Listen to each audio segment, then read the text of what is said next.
Hello everyone, कैसे हैं आप सब। एक बार पुनः शिव कोचिंग क्लासेस पर स्वागत है। उम्मीद करता हूं आप सब अच्छे होंगे, मस्त होंगे, बेहतर होंगे, आपकी पढ़ाई बेहतर चल रही होगी। बच्चों, आज आप लोग सीखेंगे पत्र कैसे लिखना है। जैसे 2023 में क्वेश्चन पूछा गया था, परीक्षा के तैयारी की जानकारी देते हुए अपने पिताजी को पत्र लिखिए। तो यहां पर सबसे ज्यादा डाउट जो रहता है बच्चों के मन में कि विषय किसमें लिखना है, किसमें नहीं लिखना है।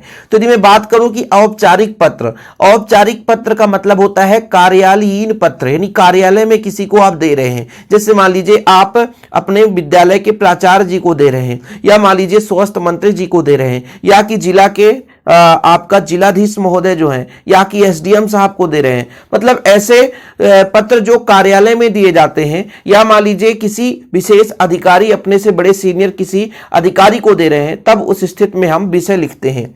लेकिन बच्चों, जब हम पत्र अपने घर परिवार में किसी भाई बहन को दे रहे हैं, या माता पिता के लिए पत्र लिख रहे हैं, या अपने दोस्त यार में लिख रहे हैं, ठीक है, या शादी के लिए किसी को निमंत्रण दे रहे हैं, तो उस स्थिति में आपको विषय नहीं लिखना है। उस स्थिति में आपको विषय नहीं लिखना है।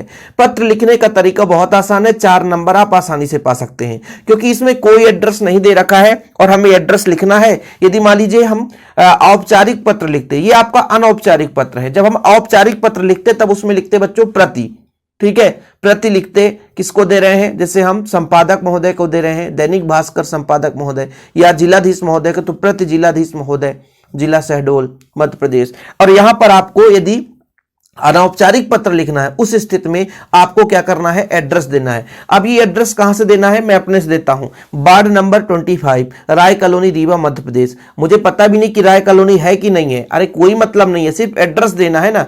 टीचर आपका ये प्रूफ करने नहीं जाएगा, किसी से कॉल करके नहीं पूछेगा कि क्या ये एड्रेस सही भी है। आपको सिर्फ एक फॉर्मेट तैयार करना है। एग्जाम का तात्पर्य होता है आपको एक फॉर्मेट तैयार करना है। तो सबसे पहले, अब लोग कहेंगे सर दिनांक क्या ऊपर लिखना है, और मैं बता दे रहा हूं, जब आप अनौपचारिक लिखेंगे तो आपको ऊपर लिखना है दिनांक, और जब आप औपचारिक पत्र लिखेंगे, मतलब कार्यालय से संबंधित पत्र, अपने बड़े किसी अधिकारी को दे रहे हैं पत्र, ठीक है, या विद्यालय में दे रहे हैं, या तो अस्पताल के लिए दे रहे हैं, ऐसे पत्र में आपको क्या करना पड़ेगा, दिनांक नीचे लिखना है। लेकिन ये घर परिवार या आप किसी दोस्त को दे रहे हैं, ठीक है, अपने किसी साथी को दे रहे हैं, इस स्थिति में दिनांक आपको इसी के साथ लिख देना है। तो ये आप अपने से लिखते हैं, वार्ड क्रमांक 25, राय कॉलोनी, रीवा, मध्य प्रदेश, दिनांक यहां पर आप कुछ भी लिख सकते हैं, कोई दिक्कत नहीं है, क्योंकि प्रश्न में आपके दिनांक नहीं दिया है। अब बच्चों, जैसे मान लीजिए पिताजी को देना है, तो परम पूज्य पिताजी। अब यहां पर मैं एक लाइन और ऐड करना चाहता हूं, सादर चरण स्पर्श। यहां पर लिखेंगे परम पूज्य पिताजी, और इसके नीचे सादर चरण स्पर्श। इसके आगे भी नीचे लिख सकते हो, मतलब एक लाइन छोड़ करके यहां पे लिख सकते हो परम पूज्य पिताजी। अब जैसे आप अपने घर में किसी को भी कभी भी पत्र दें, तो पहले तो आप यही लिखें कि मैं कुशल मंगल हूं, मतलब मेरा स्वास्थ्य भी सही है और मैं स्वस्थ हूं, मैं स्वस्थ भी हूं और कुशल मंगल, मतलब हर तरीके से मैं खुश हूं, और उम्मीद करता हूं कि घर परिवार में भी सभी लोग कुशल मंगल होंगे। फिर आपको बताना है ये परीक्षा की तैयारी के लिए, तो आप बताओगे कि मेरी पढ़ाई भी ठीक ठाक चल रही है, विद्यालय के समय छुट्टी हो चुकी है, बोर्ड एग्जाम होने वाले हैं, वार्षिक परीक्षा होने वाले हैं। मैं आपको आशा और उम्मीद दिलाता हूं कि मैं इतना मेहनत करूंगा कि कक्षा में प्रथम स्थान हासिल करूंगा, विद्यालय का नाम और आपका नाम रोशन करूंगा। और फिर आप अपने घर में जैसे बहन जी है, तो बहन, माता जी, दादा दादी को चरण स्पर्श प्रणाम।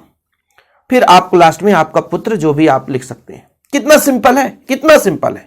फिर से समझो, पहले आपको एड्रेस लिखना है, एड्रेस कुछ भी लिख सकते हैं। फिर आप जैसे मान लीजिए आप बहन जी को लिख रहे हैं, तो परम पूज्य बहन जी, ठीक है, आप लिख सकते हैं ना, या परम पूज्य भाई, ठीक है, आप लिख सकते हो।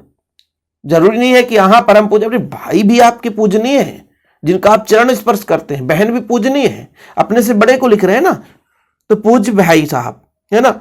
तो यहां पर हम पिताजी के लिए रहे हैं, तो हमेशा पिताजी के लिए पूछा जाता है, कभी पूछा जाएगा तो परम पूज्य पिताजी, परम पूज्य पिताजी। सबसे पहले आप पत्र लिखते समय किसी को भी पत्र दें, अपने दोस्त को भी दें, तो यही बोलो कि मैं कुशल मंगल हूं और उम्मीद करता हूं कि तुम्हारे घर के भी सभी सदस्य कुशल मंगल होंगे, ठीक है। अब कोई घटना है तो बता दो, मुझे खुशी होती है बताते हो कि मेरे भाई की शादी इस दिन को हो रही है, फंक्शन भी इस दिन से शुरू होने वाला है, और मैं आप सभी को आपके परिवार सहित आमंत्रित कर रहा हूं, ठीक है। उम्मीद करता हूं कि आप 2 दिन पहले से आ जाओगे, जिससे हमारा आनंद अच्छे तरीके से हो सके। दोस्तों के साथ मिलकर के मस्ती करेंगे और शादी का आनंद उठाएंगे। आपके आने की प्रतीक्षा करूंगा, बस खत्म कहानी। ये जैसे मित्र के लिखे नो, प्रिय मित्र, ठीक है, यहां पर लिख सकते हो जैसे मित्र के लिए, तो प्रिय मित्र सोहन, प्रिय मित्र कमलेश, प्रिय मित्र राहुल, प्रिय मित्र नमस्कार, ऐसा भी लिख सकते हो। मित्र के लिए लिखना है तो लिखना प्रिय मित्र साहुल नमस्कार। फिर आप बता दोगे कि मैं कुशल मंगल हूं, मेरा तबीयत भी स्वस्थ है, मेरे घर परिवार भी सब ठीक है। उम्मीद करता हूं, आशा करता हूं कि आपके घर में भी सब सकुशल होंगे, कुशल मंगल होंगी। फिर आपको कोई घटना के लिए बताना, भैया हमारे भाई की शादी हो रही है, उस स्टेज पे आपको बताओगे कि मुझे बताते हुए हर्ष हो रही है, मुझे खुशी हो रही है कि मेरी बहन की शादी है, मेरे भाई की शादी इस तारीख को हो रही है, जो कि फंक्शन उसके 2 दिन पहले से स्टार्ट हो रहा है। मैं आपको और आपके घर परिवार को सबको आमंत्रित करता हूं और उम्मीद यही करता हूं कि 2 दिन पहले से आप आ जाओगे, जिससे हमारा कार्यक्रम कुशल मंगल होगा और हम ढेर सारा आनंद उठाएंगे। तो ये तरीका होता है पत्र लिखने का, बहुत सिंपल है। देखिए, मैं यहाँ कुशल और स्वस्थ हूं, आशा करता हूं कि आप सभी घर में भी सकुशल होंगे। मेरी पढ़ाई भी ठीक चल रही है। मैं आपको बताना चाहता हूं कि मेरी वार्षिक परीक्षा कुछ ही दिन में शुरू होने वाली है।